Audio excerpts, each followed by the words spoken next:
started as a lie, a small one. A 17-year-old girl told her mom she was spending the weekend with a friend. But hours later, she was 800 miles away, walking alone on a crowded boardwalk in Myrtle Beach. No supervision, no plan, no way home. 3 days later, her phone stopped pinging. The signal came from a swamp 50 miles south. Her friends thought she was fine. Her mother thought she was safe. And while everyone slept that night, she vanished. No witnesses, no goodbyes, no trace. So what really happened to Brittanee Drexel that night? What she didn't tell anyone would haunt her family for the next 13 years. Before we begin, take a moment to like this video, share it with someone who needs to hear Brittanee's story, and subscribe so her name is never forgotten. Tap the bell, because this story deserves to be seen from beginning to end. April 2009, Chile, New York. Just outside Rochester, this quiet suburb is where 17-year-old Brittanee Drexel called home. She was the middle child in a blended family, living with her mom, Dawn, her siblings, and stepfather. To many, Brittanee seemed like a confident, popular teenager, athletic, outgoing, and full of life. She was a soccer player, a varsity standout. She had a boyfriend. She had plans. But she was also struggling beneath the surface. Brittanee was born with a condition called persistent hyperplastic primary vitreous, a disorder that made her legally blind in her right eye. She wore a bright blue contact lens to cover the appearance of her pupil, something that made her self-conscious at times. Her mother had always been protective of her vision, her friends, her choices, and as Brittanee got older, that protectiveness began to feel like a cage. Their arguments had become frequent. Dawn didn't approve of Brittanee's newer friends. She didn't trust the older crowd Brittanee had started hanging around, especially not the ones Brittanee had met through MySpace and Facebook, back when social media was still a wild west of secrecy and false names. So when Brittanee asked if she could go to Myrtle Beach with friends for spring break, Dawn's answer was swift: absolutely not. Brittanee didn't push. She didn't fight. She simply nodded and made a different plan. On April 22, 2009, Brittanee told her mom she was going to stay with a friend named Katie, someone Dawn knew from school. She packed a bag and left. But instead of staying nearby, Brittanee met up with a different group, one that included older boys and acquaintances from school, and they hit the road. They drove through the night, 13 hours of highways and rest stops and gas stations. By the time Dawn texted her daughter the next morning, Brittanee was already checking into the Bar Harbor Hotel, right on the Myrtle Beach Strip. The hotel wasn't glamorous. It was the kind of place spring breakers went for the price, not the safety. Old rooms, thin walls, and a location right next to the beach made it an easy party destination. But Brittanee didn't seem worried. She texted her boyfriend often, snapped photos by the ocean, and uploaded them to her MySpace page. To her friends, she looked free. But inside, something wasn't sitting right. She wasn't close with the people she was staying with. She didn't grow up with them. Many were older, and none of them had her back. If something went wrong, she was alone. On April 25th, her third day in Myrtle Beach, Brittanee told the group she was going out for a bit. She said she was heading to the Blue Water Resort to pick up a pair of shorts from a friend staying there. It was around 8 p.m. Surveillance footage would later show Brittanee walking alone into the lobby of that hotel. She was texting her boyfriend. Nothing seemed off. But then she left the hotel, and no one ever saw her again. When Brittanee didn't return that night, no one called her mom. No one contacted police. The group assumed she had gone to hang out with someone else, maybe made plans on her own. By morning, her boyfriend was panicked. She had stopped replying. Her phone went silent. When he called Dawn to ask if Brittanee was home, Dawn's stomach dropped. Brittanee wasn't in Rochester. She wasn't even in New York. She was missing 800 miles away. Dawn Drexel's heart sank. She grabbed her keys, called the Myrtle Beach Police Department, and started driving south. No stops, no sleep, just a mother chasing the truth. By the time she arrived, 24 hours had passed. Police reviewed footage. They found video of Brittanee at both hotels. They checked traffic cams, interviewed the people she was with, Nothing. No one had seen her leave. And then one clue surfaced, her cell phone ping. Around 1 a.m., just 4 hours after she was last seen, Brittanee's phone connected to a tower in Georgetown County, about 50 miles south. That tower served mostly isolated areas. Marshland, swamps, and dirt roads that led nowhere. There was no reason for her to be there, unless someone had taken her. If your child asked to travel with friends and you said no, would you check again after they left the house? Or would you trust they stayed nearby? It was Saturday, April 25, 2009. A day that began like any other spring break outing for 17-year-old Brittanee Drexel and her friends. But it ended with a walk that would launch a decade-long mystery and an investigation that would span 3 states. Earlier that week, Brittanee had made a decision she couldn't undo. Despite her mother's refusal, she secretly traveled from her hometown of Chile, New York, to Myrtle Beach, South Carolina, to join a group of older friends for spring break. It was a trip she desperately wanted to take, to prove her independence, to escape stress at home, and perhaps just to feel free.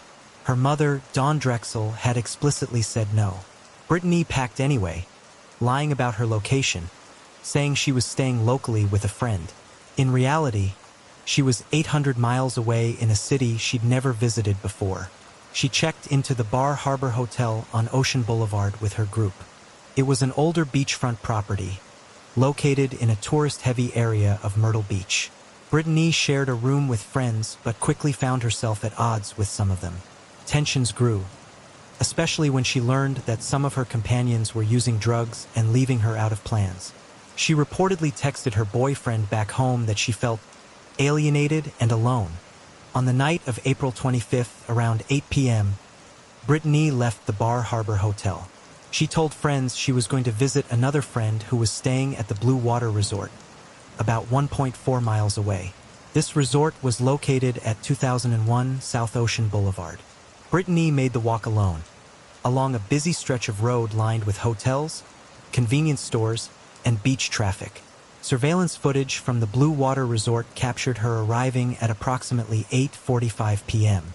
She was wearing a black and white tank top, flip-flops, and shorts. Her long brown hair was tied up, and she carried a beige purse. She appeared calm and unafraid, texting as she walked. At the Blue Water Resort, Brittanee met with a friend and briefly spent time in his hotel room. According to statements later given to police, she picked up a pair of shorts belonging to someone she knew and then decided to head back to her hotel. At 8:58 p.m., she texted her boyfriend to say she was on her way back. That was the last text anyone ever received from her. Surveillance cameras outside the Blue Water Resort captured Brittanee leaving the building just after sending that text. She stepped into the night alone, headed back along the same path she came, a route that should have taken only 15 to 20 minutes. She never made it. From that moment forward, Brittanee Drexel simply vanished. Her phone stopped sending signals shortly after she left the resort. Cell tower data later revealed that it began moving south, away from the hotel, away from Myrtle Beach, and into a desolate, swampy area near the South Santee River, approximately 50 miles from where she was last seen.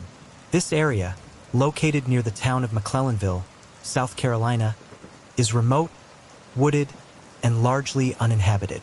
It made no sense. Brittanee had no vehicle. She had no reason to be anywhere near that place. And yet, that's where her phone last pinged. Back at the Bar Harbor Hotel, her friends quickly realized she hadn't returned. They called her phone, no answer. They called again, voicemail. By morning, they began to panic. Brittanee's boyfriend, who had been in constant contact with her via text, grew increasingly alarmed. He knew something was wrong and decided to call Brittanee's mother. That was when Dawn Drexel's world collapsed. Dawn had no idea her daughter had left town. She thought Brittanee was just a short drive away. The shock of learning her daughter had traveled to South Carolina without permission was compounded by the fact that now, no one knew where she was. Dawn got in her car and drove 13 hours straight to Myrtle Beach. She arrived on April 26th and filed a missing person report immediately. Police interviewed everyone staying with Brittanee. Some of the friends were evasive, some confused, others visibly shaken. But none had seen or heard from Brittanee since the night before. Surveillance footage confirmed her route to and from the Blue Water Resort. Her last appearance on camera was at 8:59 p.m., walking out the front door. Detectives searched the hotel, nearby alleys, and surrounding businesses. They reviewed dozens of surveillance tapes, but there was no sign of Brittanee after she exited the Blue Water Resort. It was as if she had simply disappeared into thin air. As the investigation intensified, so did the media attention. Brittanee's smiling face appeared on news broadcasts across the country. Flyers were posted from Myrtle Beach to New York. A tip line was set up. Volunteers joined the search. Police brought in dogs, helicopters, and divers to search the marshes and waterways near where her phone had last pinged. Still nothing. The case grew colder by the day. No witnesses, no forensic evidence, no sign of her purse, phone, or body. And the location of the last ping, that swampy region near McClellanville, offered little help. Authorities struggled to understand how Brittanee could have ended up there. Had she gotten into a car willingly? Was she abducted? Did someone she knew play a role? Over the years, investigators chased down numerous leads. One theory suggested that she had been trafficked, abducted, and forced into a sex ring. Another pointed toward local predators known to frequent Myrtle Beach during spring break. Yet nothing stuck. No arrests, no closure. All anyone knew for sure was that Brittanee had walked out of a hotel, texted her boyfriend, and was never seen again. Her mother, Dawn, refused to give up. For over a decade, she pushed authorities to keep the case alive. She held annual vigils, raised awareness, and advocated for missing teens. Her voice became one of the strongest in the fight for Brittanee and for every child who never made it home. Years passed, evidence faded, but one thing remained constant: a walk between two hotels and a girl who never made it back. Do you believe someone close to Brittanee knew more than they admitted? Or was she targeted by a stranger in plain sight? It was early morning on April 26, 2009, when the first tremors of alarm spread through the quiet town of Chile, New York. Across the miles, in the bright lights of Myrtle Beach, the shuffle of tourists kept going, oblivious. But for the family of 17-year-old Brittanee Drexel, nothing about that weekend would ever again feel ordinary. Brittanee had vanished. The details were still fuzzy, the fear still raw. Her phone lay silent. Her friends offered only fragments of memory. And for the first time, her mother, Dawn Drexel, felt the sharp pang that every parent dreads. When Dawn arrived in South Carolina, her heart was heavy with unasked questions. She had driven straight through the night, stopping only for gas and quick breaks. She clutched Brittanee's faded photo, a snapshot of her daughter laughing, holding a camera, full of life. In Myrtle Beach, she walked the boardwalk. She stared at hotel facades. She stood in the sand where Brittanee had once stepped, unaware that the next sunrise would carry no return. Meanwhile, law enforcement teams had already begun mobilizing. Around midday, the Myrtle Beach Police Department reviewed surveillance video showing Brittanee entering the lobby of the Blue Water Resort at roughly 8:45 p.m. the night before. Hotel staff confirmed she had left soon after. Her last sent text read, "On my way back." Then nothing. With that silence, the investigation shifted from missing teen to feared foul play. Detectives noted something unusual. Brittanee had not returned to her room. Her bag and clothes remained behind, untouched. Her phone and purse were gone. There were no frantic texts asking for help. Just nothing. Search teams formed fast. On April 26th, helicopters scanned the coastline, canine units raced through alleys and hotel parking lots, and searchers fanned out across the beachfront, dumpster by dumpster, looking for even the smallest clue. The community joined in, students handing out flyers at intersections, strangers posting photo boards, volunteers trawling through wooded lots near the shore. For the family, each hour marked a new ache. Later that day, investigators uncovered a signal, the first pivot in the case. Brittanee's phone last pinged a cell tower near the South Santee River, roughly 50 miles south of Myrtle Beach, near a stretch of marshes and dirt roads where few tourists ever went. The location made no sense. She had left a hotel on Ocean Boulevard, How did she end up deep in a remote backcountry route? Phone leaning toward a signal line crossing county limits? Within the next few hours, teams expanded their reach. Investigators crossed county lines into Georgetown and Charleston. A flurry of calls came in. "I thought I'd seen her. Is this the car she got into? We think someone saw something around midnight." Tips poured in from locals, but every new lead brought more questions than answers. Back in New York, the ripple effects were just beginning. News of the missing girl spread like wildfire. TV news crews parked outside Dawn's home in Chile. Local anchors ran live segments. Her mother was inundated with calls, not just from desperate friends, but from total strangers offering help, sending prayers, posting comments on missing person boards. She answered some, others she ignored. She needed to focus.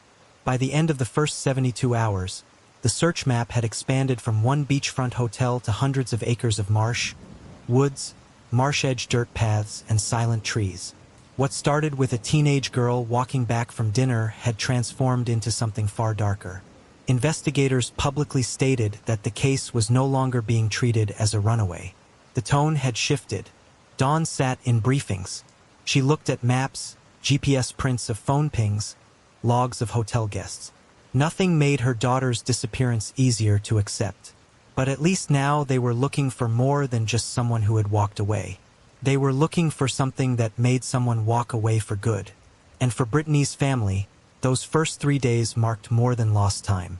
They marked the point where hope fractured, the moment where the where replaced the when. The stretch of nothing between her last sighting and the vastness of those woods became their new normal. The community waited. The search teams hunted. Hotel staff retested their footage. Investigators followed phone records into the night. But amid all that movement, one thing remained still. Brittanee's empty bed in the Bar Harbor Hotel in Myrtle Beach. It sat untouched, a silent monument to a life that had taken one step too many. Do you think that phone ping was intentional, a clue, or a cover-up? Drop your thoughts below. It started with hope. The search for Brittanee Drexel had the energy of thousands of flyers, helicopters, and canine units. But slowly, that hope began to fade, and with it, the gold standard that this case would be solved quickly. What followed was more than dead ends. It was a masterclass in how systems can let a case drift into limbo. The days after Brittanee's last known steps were intense. Investigators pored through surveillance footage, retraced her path, reviewed her phone's pings, interviewed every friend and hotel guest they could identify. For the first few months, the pace was high. Then something shifted. One lead after another failed to connect. The last known ping near the marshline dirt roads of Georgetown County, about 50 miles south of Myrtle Beach, made sense in terrifying retrospect. But at the time it offered no roadmap, no footprints, no vehicle caught on camera, no witness who could place her in motion, just questions growing louder. Within a year, the investigation's public face began changing. Media outlets had once relayed the story with urgency. Now they reported status updates, case still unsolved, with diminishing page views. Flyering efforts dropped off. Hotel staff leads dried up. The big search zones, swamps and marshes and woods near U.S. Route 17, were combed repeatedly. Investigators returned. Volunteers came and left. In those remote wetlands, search teams brought boats, divers, cadaver dogs. They found old campfires, a discarded snack wrapper. Nothing tied to Brittanee. The silence thickened. Rumors uploaded themselves into the void. A girl seen in Florida. A tip about a silver van in 2010. Someone claimed Brittanee had voluntarily joined a party and never left. Some believed she'd been trafficked. Others suspected a local predator. The rumors spread faster than facts. Lead after lead flickered and died. The case file moved from active investigation visible in headlines to cold file inside a locked cabinet. A frustrated mother, Dawn Drexel, watched from the sidelines, making calls, attending meetings, organizing vigils, while the news cycle moved past her daughter's face. In 2016, the Federal Bureau of Investigation officially categorized the case as a homicide, signaling what many already feared. Wikipedia +1, but even that declaration didn't produce new breakthroughs. Investigators revisited long-ignored tips and opened new interviews, but none yielded the hard evidence needed for charges. One of the most excruciating facts was this. Everything pointed toward what had likely happened, but nothing could confirm it. During those years, Brittanee's family lived in suspended agony. Holidays without her, invitations she never accepted, holiday lights she never turned on. Her younger siblings grew older, while her bed, in her room back home, remained unused. Each anniversary of her disappearance became a reminder of time lost. Meanwhile, her photo, once plastered across gas station posters and hotel lobbies, faded into file folders and online archives. Behind the scenes, the investigation never really stopped. Detectives and FBI agents kept her case on their watch lists. They revisited digital records, cold case units reopened files, they ran latent prints through new databases. Every so often a tip was strong enough to generate a new team, but then the team found nothing and the case slipped back to waiting. And for every year that passed, the question became more ominous. When a teen goes missing, how long does the golden window last? How many days before the data fades, the memories blur? For Brittanee, the first 72 hours had been frantic.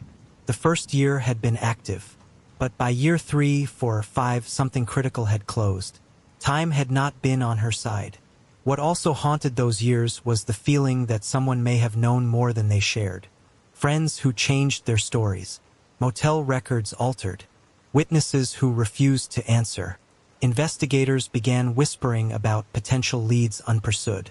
Community members began asking, why wasn't this man, this nearby registered sex offender in Georgetown County, examined sooner? Why did it take so long for the pieces to align? For Dawn Drexel, the slowdown meant living a double life. She had to keep public awareness alive even as her heart sank. She visited schools. She held candlelight vigils. She looked for one more person with one more piece of information. She refused to let her daughter become just another missing teen case. The trail had gone cold, but the fight did not. Years later, when the confession came in 2022 and the remains were discovered, one of the saddest truths emerged. More than a decade of waiting might have hidden things. Text messages deleted, videotape overwritten, hotel rooms cleaned, footprints washed by tide and wind. The crime scene, a soft-wooded area near Georgetown, had only grown older. Cold doesn't just mean no leads. Cold means the moment when the question changes from, what happened? To, why did it wait so long? It's a harder question to answer. And for Brittanee's family, the cold trail became a permanent echo. Do you think the friends Brittanee traveled with knew more than they shared? If you care about stories like this, take a moment to like, share, subscribe, and hit the bell. When we talk about the forgotten, we keep their stories alive. He had been there all along. Raymond Moody, 62, was a quiet presence in Georgetown County. No one really paid attention to the older man riding around on his motorcycle, or the way he seemed to know every back road and forest trail by heart. But decades earlier, in the 1980s, he was anything but invisible. Moody had a long and violent history, a convicted sex offender with a brutal 1983 rape and kidnapping conviction in California. That case alone earned him a 40-year sentence, but like so many others, he was released early. In 2004, he resurfaced in South Carolina, where he was required to register as a sex offender. Yet, despite that label, he moved through the community without much interference. After Brittanee vanished in 2009, Moody's name didn't immediately come up. In fact, for the first 2 years, investigators chased down dozens of false leads, rumors, and conflicting stories. It wasn't until 2011, a full 2 years after Brittanee's disappearance, that a tip came in connecting Moody to the case. Someone had seen something. Someone had heard his name. But even then, authorities didn't have enough to move forward. No body, no confession, no clear forensic tie. And so, once again, Raymond Moody disappeared into the background. It's one of the most painful chapters for Brittanee's family, knowing that a man with that kind of record was walking free, and no one could do anything about it. For years, her mother, Dawn Drexel, begged authorities to re-interview known sex offenders, to reanalyze old tips. She feared the window for justice was closing, and for a time it seemed like it had already shut. Behind the scenes, though, the FBI and Myrtle Beach investigators hadn't let go. They kept Moody's file open, watching, waiting for something to break. In 2012, Moody was arrested on an obstruction charge, unrelated to Brittanee, and served time again.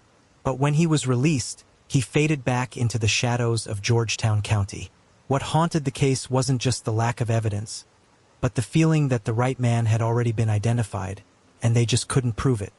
And the longer it went unsolved, the more painful it became. The media moved on. Tips slowed down. Brittanee's face, once so often in the news, was now just another photo on a missing persons flyer. All the while, Moody stayed close to the place where he had buried the truth. It's now believed that shortly after Brittanee left the Blue Water Resort in Myrtle Beach, Moody, driving a motorcycle, offered her a ride. What followed was a horror no one should endure.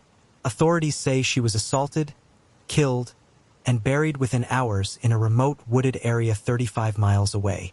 But back in 2009, that theory had no solid proof. No surveillance. No witness who could place her in his vehicle. And so for 13 years, he remained just a name. A man whose past matched the profile, but whose present escaped accountability. One of the most devastating questions to come from this chapter is, why did it take so long? Why wasn't the 2011 tip enough? How many opportunities were missed between that first call and the eventual confession over a decade later? For Brittanee's family, every year that passed added more weight, more anniversaries without answers, more media interviews asking the same question. What do you think happened? Dawn always answered the same way. I think someone knows, and I won't stop until they talk. By 2021, the case had turned cold to the public eye. But behind closed doors, a shift was happening. New evidence, new pressure, and perhaps a man who knew his secrets wouldn't stay hidden forever. Because the shadows don't last forever. And soon, the name Raymond Moody would no longer be a suspect. He would become the killer. Do you think Raymond Moody should have been arrested earlier, based on his history and the 2011 tip? Or was there truly not enough evidence until years later? Let me know what you think in the comments. For 13 years, the Drexel family lived with questions that never let them rest. Where was Brittanee? What happened in those lost hours after she left the hotel? And, perhaps most painfully, was she still alive during those early days when everyone believed she was just a runaway teen? In May 2022, those questions were finally answered. But the truth was far worse than any of them could have imagined. It began quietly, an interview, a tip, a sudden cooperation from a name that had lingered in the case file like a ghost. Raymond Moody. After years of denying involvement, Moody had something to say. And this time, he didn't walk away from the table. Facing new investigative pressure, and reportedly after being re-interviewed by law enforcement using updated forensic techniques and case details, Moody did something unexpected. He confessed. What he told police changed the case overnight. He admitted that on the night Brittanee vanished, April 25, 2009, he saw her walking alone. She seemed distracted, maybe even lost. Moody said he offered her a ride on his motorcycle. She accepted. That single moment of trust would be fatal. Moody took Brittanee to a campsite off a remote road in Georgetown County, about 35 miles south of Myrtle Beach, a quiet, heavily wooded area not far from his residence. There, he claimed he raped her. Then, fearing she would tell someone, he killed her and buried her body. The location was specific. The timeline was chilling. Authorities quickly mobilized. On May 11, 2022, just days after the confession, law enforcement descended on a secluded patch of land off Old Town Avenue in Georgetown. K-9 units, search crews, and forensic teams combed the area. And then, after more than a decade, they found her. Human skeletal remains were discovered in a shallow grave, partially protected by brush and thyme. The remains were later confirmed to be Brittanee Drexel through dental records and DNA testing. After 13 long years, the nightmare had a location. The grave was just miles from where Moody lived at the time of her disappearance. That confirmation shattered any lingering hope. But for Dawn Drexel and her family, it also ended the torment of the unknown. They could finally bring their daughter home. "We're mourning our beautiful daughter, Brittanee," Dawn told reporters in a tearful press conference. "She was taken too soon, and we will never be the same. But now we can lay her to rest." Raymond Moody was arrested shortly after his confession. He was charged with murder, kidnapping, and first-degree criminal sexual conduct. His bond was denied. He had waited more than a decade to face justice, but now it had arrived, and the charges reflected the full weight of his crimes. Public reaction was swift and emotional. News stations across the country ran headlines about the long-missing teen who had finally been found. Candlelight vigils were held both in South Carolina and Brittanee's hometown in New York. Strangers who had followed the case for years shared condolences online, expressing anger, grief, and sorrow that justice had taken so long. What made the breakthrough even more striking was how sudden it all felt. For years, the case had remained cold, no major updates, no developments. And then, seemingly overnight, it all came rushing to the surface. But behind the scenes, this moment had been building. Law enforcement had quietly continued to track leads, analyze tips, and reevaluate old suspects. Moody's name never disappeared from their radar. It was only a matter of time before he slipped or gave in. The discovery of Brittanee's remains also reopened deeper questions. Why had Moody kept her secret for so long? What finally pushed him to confess? And had he committed other crimes that hadn't yet been uncovered? For the Drexels, the pain of knowing was only slightly easier than the pain of wondering. But at last, they could bury their daughter with dignity. They could speak her name with answers, not question marks. On May 21, 2022, Brittanee Drexel was laid to rest in a private ceremony in her hometown. Friends, family, and supporters gathered to remember her not for how she died, but for how she lived, bright, determined, full of dreams. The story wasn't over. Moody still had to face court. The justice system still had a sentence to deliver, and Brittanee's legacy was just beginning to take shape. But one thing was clear. After years of silence, the truth had finally spoken. A confession 13 years in the making. Why did he finally come clean? What do you think finally made Raymond Moody confess after all these years? If you're following Brittanee's story, don't miss what happens next in court. Like, share, and subscribe, and hit the notification bell to follow the journey to justice. When the courtroom doors opened on Wednesday, October 19, 2022, the air in the Georgetown County Courthouse was heavy with years of loss, unanswered questions, and relentless hope. For the Drexel family, it had been 13 years of searching, waiting, and wondering. For the man who had finally confessed, it was the reckoning he had avoided. That morning, Raymond Moody, 62 years old, stood before the judge and entered a guilty plea in the kidnapping, rape, first-degree criminal sexual conduct, and murder of Brittanee Drexel, the 17-year-old from Chile, New York, who vanished during a spring break trip to Myrtle Beach in April 2009.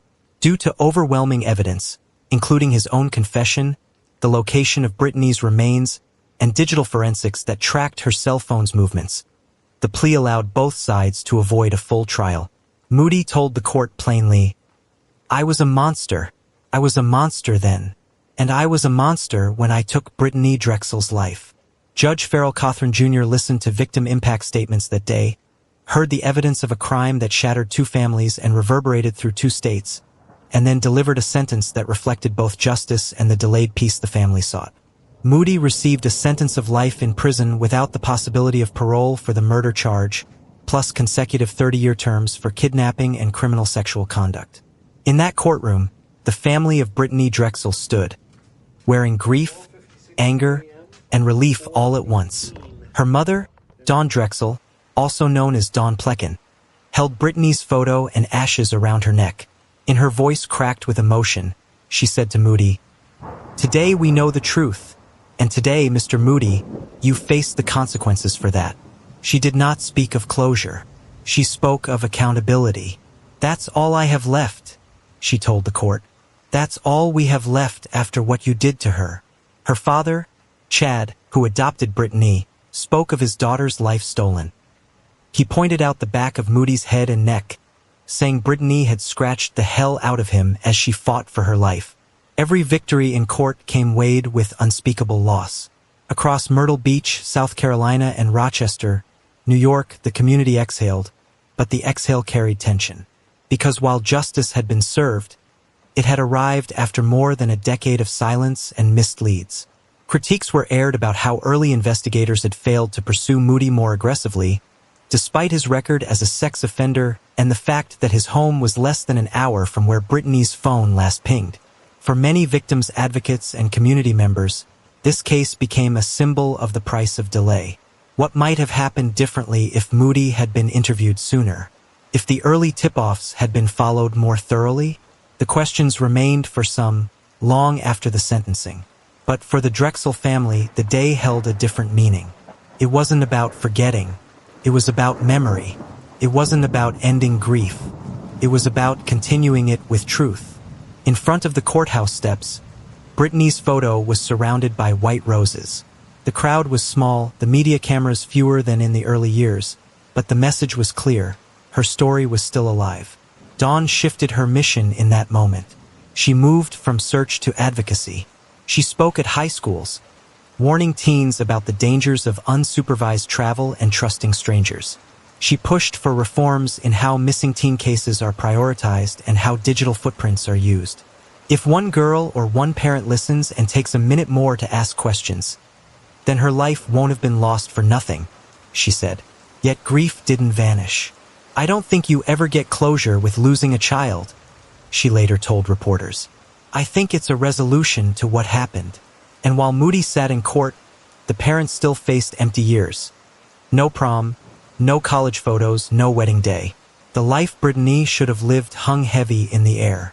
In the courtroom and beyond, the sentence brought relief, but also recognition of how long the family had waited. It validated years of calls, of posters, of vigils, and of refusing to give up. But it also reminded everyone, justice delayed is justice denied. As Moody was escorted out in handcuffs, one by one supporters of the family emerged, placing handprints on a memorial banner.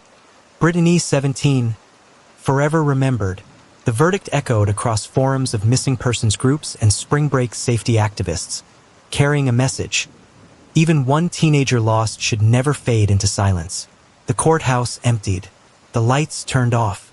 But for the Drexel family, the day marked only a beginning. A beginning of living without answers.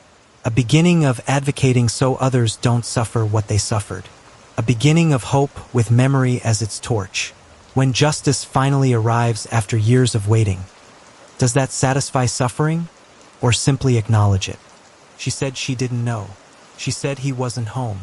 She said she had no idea what happened to the girl. But Angel Voss wasn't telling the truth. For years, she lived alongside a man hiding one of the darkest crimes in Myrtle Beach history. She shared a house with him, slept beside him, and while the world searched for Brittanee Drexel, Angel was lying to the FBI. In the beginning, she was just Raymond Moody's girlfriend, quiet, compliant, and largely invisible to the public. But behind closed doors, Angel knew more than she ever admitted. And what she chose to withhold may have kept Brittanee's family in the dark for years longer than necessary. It took more than a decade to reach her. In 2022, after Raymond Moody confessed to killing Brittanee and led police to her remains in a wooded area in Georgetown County, investigators started looking harder at everyone who had surrounded him. That included Angel Voss. When questioned again, her original statements began to crumble. Back in 2011, nearly 2 years after Brittanee vanished, Angel told the FBI that Moody wasn't home during the critical window in April 2009. She insisted she had no reason to suspect anything, but call logs, interviews, and recovered digital data suggested otherwise. Not only had she misled investigators, but she had also potentially helped cover up Moody's crimes. In 2023, federal prosecutors began preparing obstruction charges. And in 2024, Angel Voss pleaded guilty to lying to federal agents and impeding the investigation into Brittanee Drexel's disappearance. The plea confirmed what many had long suspected. She knew, maybe not everything, maybe not the full horror, but she knew enough, and she said nothing. During her plea hearing, prosecutors revealed disturbing details. Voss had misled authorities on key dates. She provided alibis she knew were false. And when FBI agents searched the residence she shared with Moody, they discovered evidence that she had attempted to destroy or move certain items after learning he was under renewed scrutiny. In short, she bought him time. Time to disappear. Time to hide what he had done. Time to avoid arrest for years. All while Brittanee's family pleaded for answers and the case grew colder. Angel's sentencing came in early 2025. The courtroom was quieter than Moody's, but the emotion was just as raw. Dawn Drexel, Brittanee's mother, watched from the front row as a judge sentenced Voss to 18 years in federal prison for obstruction of justice, conspiracy to mislead federal agents, and aiding and abetting the concealment of a crime. 18 years. Not for murder, but for silence. The courtroom heard victim impact statements once again. Dawn didn't speak this time. She had already said everything she could to the man who had stolen her daughter's life, but a family spokesperson read a short letter on her behalf. She knew, it said. She knew something was wrong. She chose to protect a monster instead of a child. The letter ended with a single sentence that hit like a brick. You can't undo what you let happen, but now you'll sit with it every day. Angel didn't cry as the sentence was read. She looked straight ahead, hands clasped. Some believed she was numb. Others believed she was still hiding. To the court, her case was about more than one lie. It was about enabling, knowingly or not, one of the most devastating crimes the community had ever seen. By giving Moody an alibi, by delaying search efforts, by failing to report what she knew or suspected, she became part of the story. A different kind of villain, one who stayed quiet long enough for the monster to stay hidden. Prosecutors called her actions deliberate and damaging. They argued that her lies didn't just delay justice, they endangered future victims. By helping Moody avoid scrutiny in 2011, she may have opened the door for him to hurt again. It's unclear what Angel knew in full. Some still debate whether she was afraid of Moody or simply complicit.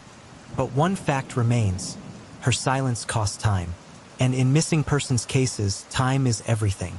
Outside the courthouse, reporters asked the same question over and over. Why did she do it? Some speculated control. Others said fear. But the Drexels said it didn't matter. The damage was already done. Angel Voss was led away in cuffs. No cameras flashed. No crowd gathered. But somewhere, Dawn Drexel exhaled again. Another small piece of accountability delivered. Another brick in the long, slow wall of justice that was still being built for her daughter. And across social media, parents posted photos of their daughters. Spring break warnings were reshared. Brittanee's name trended once more, because stories like this don't just end in courtrooms. They echo, they warn, and they remind us all, sometimes the people who know the truth aren't monsters. They're ordinary, familiar, close, and they lie anyway.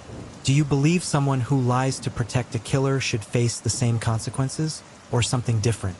If you believe stories like Brittanee's deserve to be told, don't just scroll past. Like this video, share it with someone who needs to hear it, and subscribe to our channel so you never miss the truth behind the headlines. Tap the bell because silence should never win. The docket read like an old scar reopened. For years, the criminal case of Brittanee Drexel was closed in the public's mind, but open in the hearts of everyone who knew the missing teenager.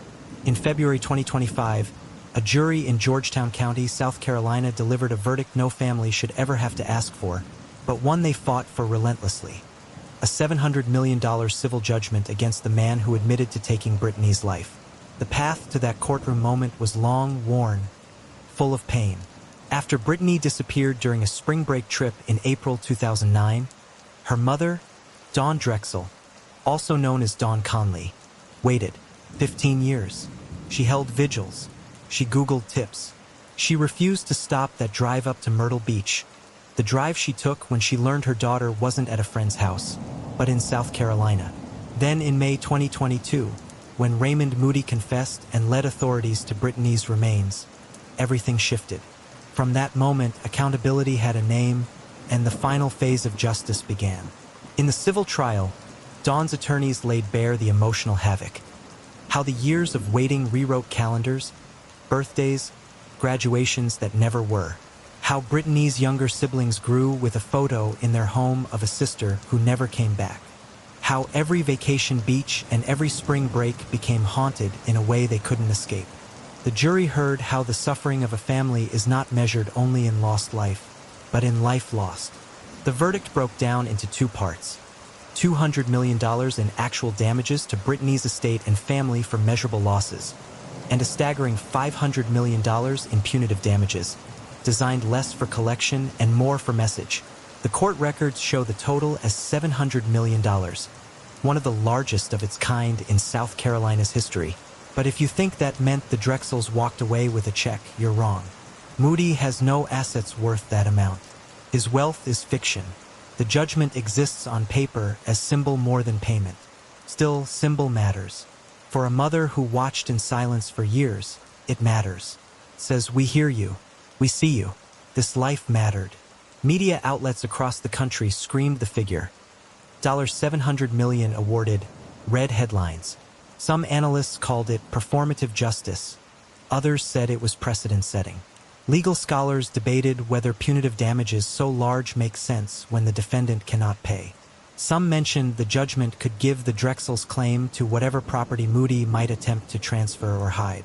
In August 2025, Dawn filed a property lawsuit to place liens on Moody's real estate, an interest his girlfriend had assumed. For the community, it was a moment of catharsis. Finally, the system seemed to acknowledge the depth of loss. But for victims' rights advocates, it was also a caution. Justice delayed, even when it arrives, cannot bring back time lost. Brittanee missed 13 years of life. No number can measure that. In court, Moody expressed regret, but Dawn said it didn't feel like recovery. This wasn't about money, she told reporters. It was about truth. She made clear the judgment was a tool to hold a murderer fully accountable even if the payment never comes. Symbolic justice versus real accountability. They are not the same. The verdict will not undo the pain, but it will remind those in similar cases they are not alone. It creates a record that these kinds of crimes are worth hundreds of millions of dollars in value. Not just in life, but in what the world owes for taking it. Barely noted in court transcripts was a line that said this judgment could pave the way for how future civil cases against violent offenders are handled, especially in missing person cases where the criminal justice system took years to act. It opens precedent. If emotional trauma matters, the law may eventually reflect that in dollars. And somewhere in that courtroom, Brittanee's smile hung in the air. Unforgiven for the crime that took her, but unforgiving in the memory she left behind. Do you believe massive civil judgments, like the $700 million award in this case, offer real justice for families of victims, or are they simply symbolic gestures when no payment can ever be made? Before she became a headline, before her name was whispered across newsrooms and police briefings, Brittanee Drexel was simply a teenage girl with a smile that made people pause. She grew up in Chile, New York, a quiet suburb outside Rochester, where neighbors waved at each other and kids rode bikes down tree-lined streets. Brittanee was the kind of girl who found joy in small things. Hanging out with friends, blasting music through her headphones, sketching in notebooks, and snapping photos with her digital camera. She had a creative streak that made her see beauty in the ordinary. A sunrise over Lake Ontario, a snow-covered soccer field, the way her friends laughed too loud at inside jokes. She loved photography and soccer. She dreamed of one day becoming a cosmetologist or photographer. Her mom, Dawn Drexel, used to say Brittanee had a soft spot for anyone left out. She was kind to everyone, but strong-willed, the kind of daughter who wanted independence, even when it caused tension at home. She loved fiercely, laughed loudly, and lived like the world couldn't touch her. Then, at 17, she left for what was supposed to be a short trip to Myrtle Beach, 3 days, a quick escape, a chance to see the ocean. She never came back. For 13 years, her name became synonymous with pain, hope, and perseverance.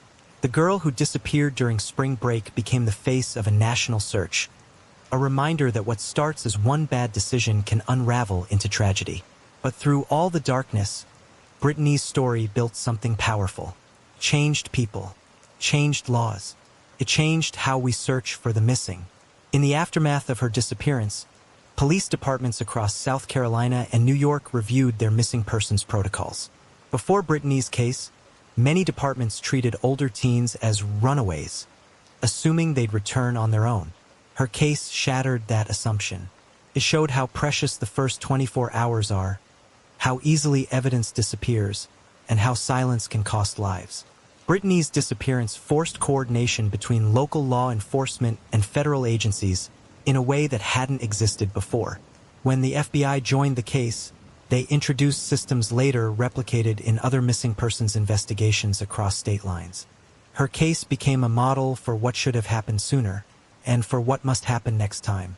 For Dawn Drexel, those lessons became a mission. She refused to let her daughter be remembered only for how she died. Instead, she built a movement around who Brittanee was and what her story could prevent.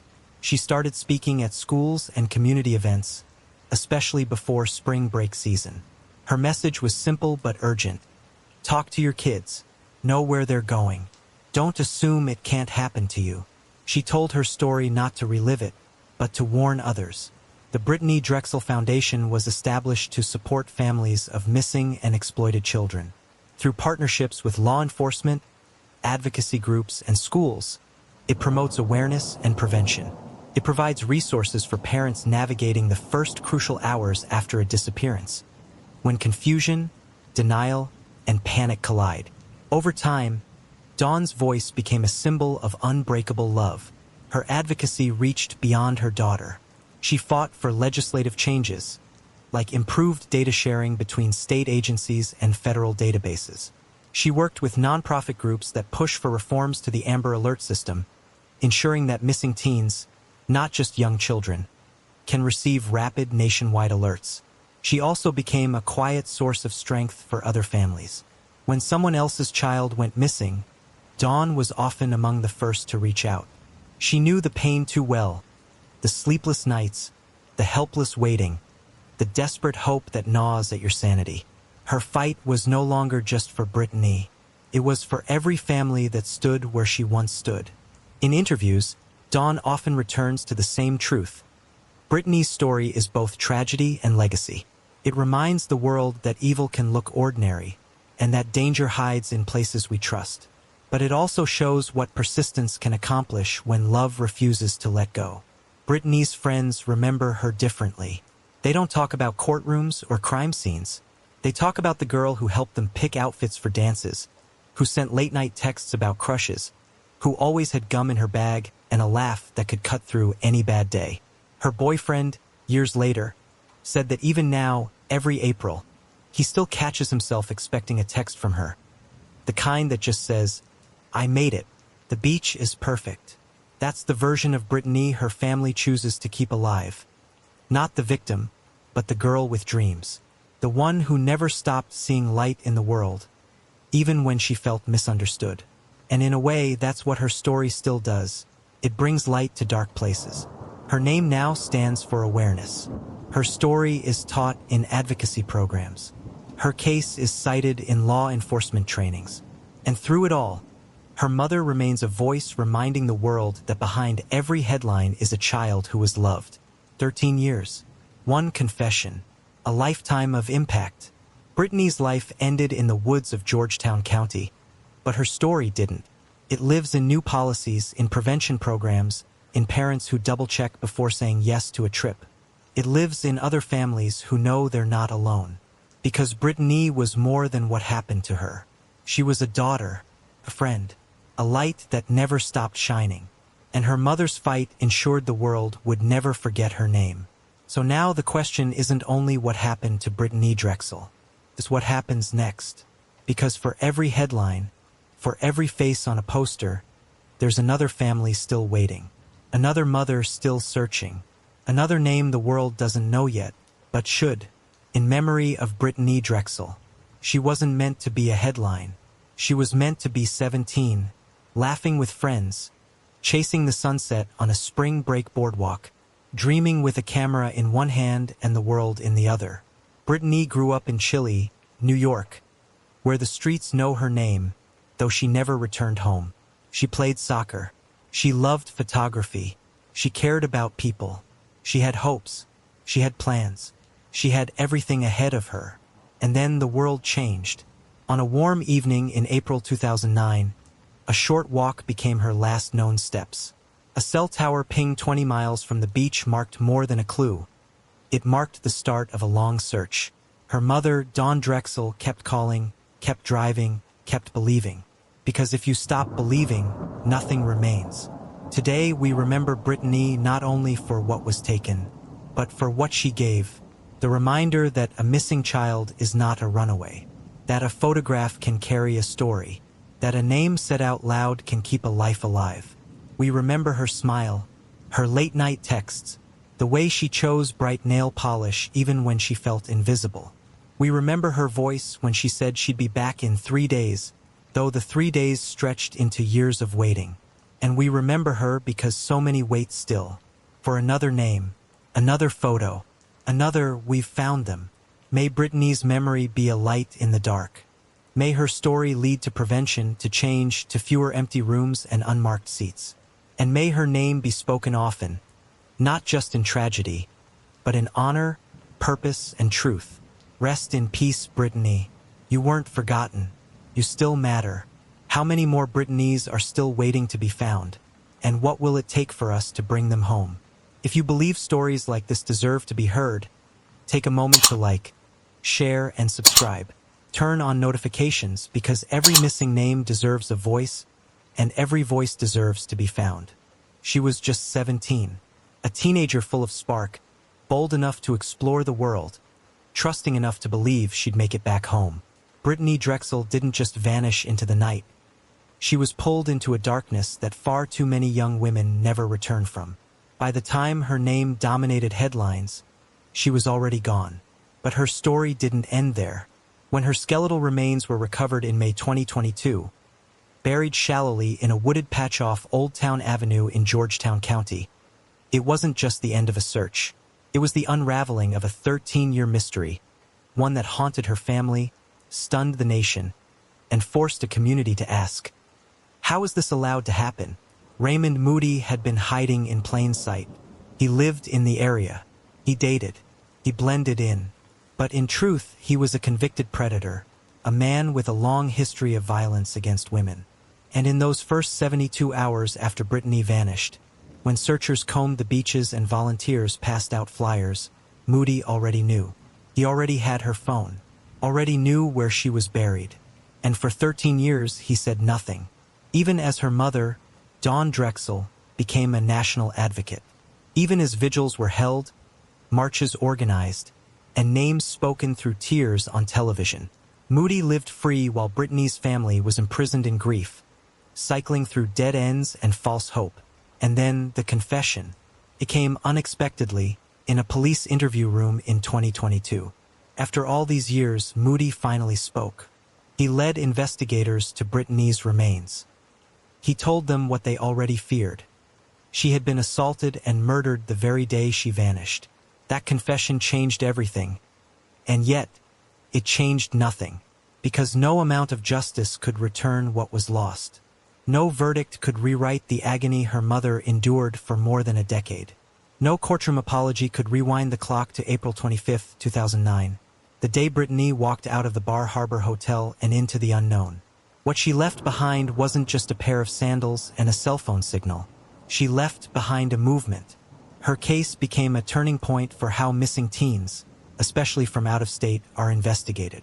It sparked conversations about hotel safety, law enforcement coordination, and how the justice system overlooks red flags.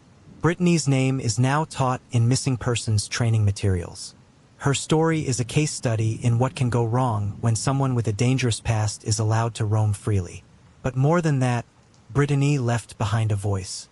Not her own, but her mother's, her family's, the public's. Each person who reposted her missing poster, shared her story, or walked in her honor. Together, they refused to let her be forgotten. Raymond Moody now sits behind bars for life.